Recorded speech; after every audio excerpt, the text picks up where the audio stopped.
Been दे विच आ गया मसला, थोड़ी जी फिक्सिंग हो रही है। उस तो बाद लो जी गूंगा आंदा मैं आप बजावांगा, तुहाडा काम नहीं गा। आओ जी आज बीन ट्राई कर रहे हैं, बीन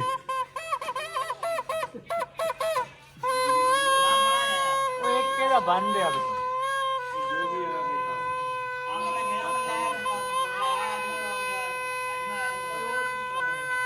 ओ तेरे को नहीं भाई दी उरा लिया, मैं आप बजाऊं।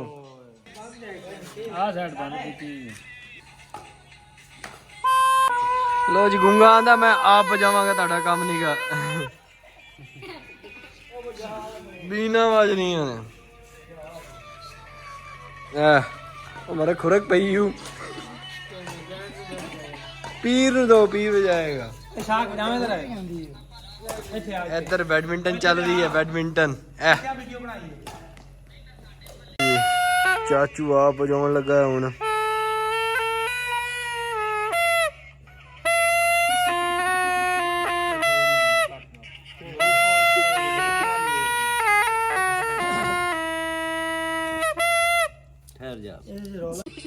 बीन दे विच आ गया मसला, थोड़ी जी फिक्सिंग हो रही है। उस तो बाद चलाई जाएगी।